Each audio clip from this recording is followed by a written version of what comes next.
नमस्कार, आप देख रहे हैं ओके न्यूज हरियाणा और मैं हूं सत्येंद्र यादव। जैसे कि आप जानते हैं कि राव अर्जुन सिंह का निधन को बैंकॉक में हृदय गति रुकने से हो गया था। इसके बाद जो उनके समर्थक और उनके चाहने वाले हैं वो उनके शव का हिंदुस्तान रामपुरा हाउस आने का इंतजार कर रहे हैं। लेकिन अभी तक जो हमारे पास जानकारी है कि बैंकॉक में जो वहां की कागजी कार्रवाई पूरी होने के बाद ही राव अर्जुन सिंह का शव जो है हिंदुस्तान लाया जा सकेगा, रामपुरा हाउस लाया जा सकेगा। किसी के पास अब तक इसकी पुख्ता जानकारी नहीं है कि राव अर्जुन सिंह का शव हिंदुस्तान रामपुरा हाउस कब तक पहुंचेगा। जो ही हमें जानकारी मिलेगी हम अपने दर्शकों को बता देंगे।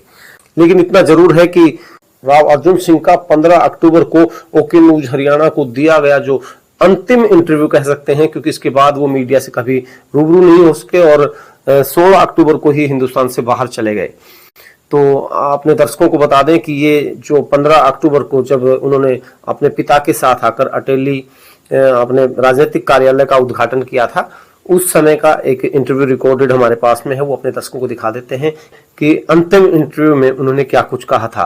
और पूरी उम्मीद थी राव अर्जुन सिंह की कि वो अटेली विधानसभा से कांग्रेस की टिकट पर चुनाव लड़ेंगे और चुनाव जीतेंगे। चलिए अपने दर्शकों को दिखा देते हैं कि अंतिम इंटरव्यू में उन्होंने ओके न्यूज हरियाणा से क्या कुछ कहा था। आज आपने अटेली कार्यालय में जो है कार्यालय का उद्घाटन किया है। सबसे पहले तो ये बताएं कि आप कैसा लग रहा है आपको? आज सुरेंद्र जी बहुत अच्छा लग रहा है क्योंकि कई दिनों के बाद हम अटेली में हमने प्रोग्राम किया है और कई दिनों के बाद हमारे पुराने कार्यकर्ता जो हैं, जो मैं बचपन से देख रहा हूँ, राव वीरेंद्र सिंह के टाइम से जो कार्यकर्ता जुड़े हुए हैं, उन सबसे आज रूबरू हुए और मुलाकात की और दिल बहुत खुश हुआ। राव अर्जुन सिंह जी ने कहा कि आपने झंडे गाड़ दिए अटेली में, क्या ये झंडे जीत में तब्दील हो पाएंगे? क्योंकि पीछे आप कुछ करिश्मा नहीं दिखा पाए थे ज्यादा। भाई साहब, जब हमने राजनीति शुरू करी थी तो राहुल गांधी ने हमें दिल्ली बुला के कांग्रेस पार्टी में शामिल किया था अपने घर, और उन्होंने कहा था कि अभी 5-10 साल कठिन साल होंगे, बहुत मेहनत करनी पड़ेगी। उल्टी हवा थी, पर शुरुआत करनी जरूरी थी और मेहनत हमने करी और अपने कांग्रेस पार्टी का प्रचार किया हमने।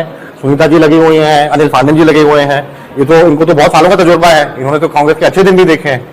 और आप देखिए अब राहुल गांधी ने कहां से शुरुआत करी थी, 10 साल पहले उनका क्या इंप्रेशन था, और अब उन्होंने तो कन्याकुमारी से कश्मीर तक दौरा कर लिया और वो भी अब राजनीति में अब एस्टैब्लिश हो गए और कांग्रेस पार्टी के अभी 5 राज्यों में सरकार भी बनेगी।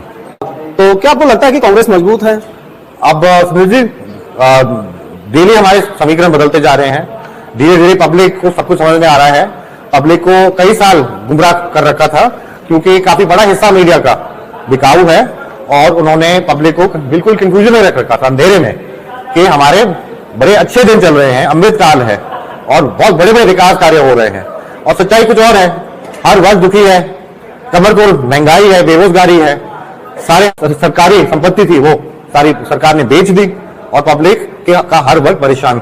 अभी देखने को मिल रहा है कि लोकसभा की तैयारी के लिए शायद जो लोग मैदान में नहीं आए हैं, विधानसभा के चुनाव में तो अभी काफी समय है, लगभग सभी पार्टियों ने अपनी अपनी तैयारियां शुरू कर दी, जैसे कि आपने भी अपना अटेली में कार्यालय खोल दिया। क्या ऐसा कारण है कि लोकसभा की ज्यादा लोग तैयारी नहीं कर रहे हैं, वो भी राजनीतिक साथी हैं आपके? वैसा क्योंकि अब हमें भी, आप देखो 6-7 साल हो गए राजनीति में, और मैंने तो यही देखा है कि जितना छोटा इलेक्शन होता है उतना ही कठिन इलेक्शन होता है। जी, एमपी का जो इलेक्शन होता है वो पार्टी की लहरों में आसानी से निकल जाता है, पर आजकल का जो अपना एमएलए का इलेक्शन हो या पार्षद का इलेक्शन हो या सरपंच का इलेक्शन हो, तो सब लोग अपना सीधा संपर्क चाहते हैं, पर्सनल टच चाहते हैं, अपना मान सम्मान चाहते हैं, इसलिए लोगों को टच करने के लिए टाइम 1 साल तो कम से कम। आप गांव में भी जा रहे हैं, पूरे विधानसभा क्षेत्र में आप लगातार दौरे कर रहे हैं, किस तरह की समस्याएं आपके समक्ष आ रहे हैं और जब आपको जनता चुन लेगी कैसे समाधान करेंगे उनका? तो हमारे अटेली ब्लॉक में तो खासतौर कोई अपने मूलभूत सुविधाएं के विकास कार्य नहीं हुए हैं। हमारी सड़कें टूटी पड़ी हुई हैं। आप हमारे आप जैसे आप अटेली का नानवा का चौराहा क्रॉस करोगे इस ओर में तो सारे कच्चे रास्ते पड़े हुए हैं, राजपुरा, पिथीपुरा, कुंजपुरा, ताजपुर, देहाली, बाजार, गनियार, तो यहाँ पे तो सड़कें बनी ही नहीं पिछले 10 सालों में, और पानी का निकास की बड़ी समस्याएं हैं। हाँ जी, स्कूल अपग्रेड नहीं हुए। सिर्फ भाजपा के लोग कहते हैं कि कांग्रेस में भ्रष्टाचार था, इस पर आप कुछ कहेंगे? तो हमारे हिसाब किताब से तो ये सबसे भ्रष्ट सरकार है हरियाणा के इतिहास में, जब से हरियाणा प्रदेश बना है। पिछली योजना भी बहुत भ्रष्ट थी, पर ये खासतौर ये खट्टर दुष्यंत वाली जो सरकार है, इसने तो सारे आंकड़े ही तोड़ दिए।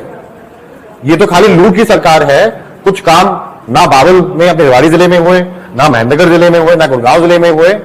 आप हमारे विकास कार्य गिनवा दो, ना फसल की खरीद हो रही है, ना नौकरियां लग रही हैं, बिजली कनेक्शन के लिए 2.5 लाख रुपए देने पड़ रहे हैं, बिल पहले ही बन के आ जाते हैं एडवांस में। हाँ जी, और आपके मंत्री विधायक प्रशासन से, एसडीएम से, थानेदारों से आपका मंथली जा रहा है उनके पास। ये आरोप है या इसके तथ्य भी हैं? ये तो आरोप भी है और ये सच्चाई भी है, इसके कई सबूत है। ये तो आपके जो नामों के जो मंत्री जी हैं, इन्होंने खुद अपने आरोप लगाया था रेवाड़ी के चेयरमैन के ऊपर। सरकार खुद ही अपने ऊपर आरोप लगा रही है, तो आप ऑपोजिशन क्या कहेगा? आज आपका जो ऑफिस ओपनिंग हुआ, इस पर काफी भीड़ देखने को मिली, क्या ये जीत में बदलेगी? अब भाई साहब, ये अब बदलते समीकरण है, पब्लिक बहुत दुखी है। क्या राव अर्जुन सिंह के पास जीत का कोई मंत्र है? जीत का हमारा ये मंत्र है कि हम पब्लिक के बीच में रहेंगे, कंधे से कंधे मिला के मेहनत करेंगे, उनकी आवाज उठाएंगे, अपने नारनौल सेक्रेटेरिएट तक नहीं, चंडीगढ़ तक उनकी आवाज उठाएंगे, हर मुद्दे का सामना करेंगे हम, और पब्लिक का मान सम्मान करेंगे। उनको क्या चाहिए, उनको अपना जान पहचान चाहिए, और उनके बीच रह के राजनीति करेंगे। ठीक है।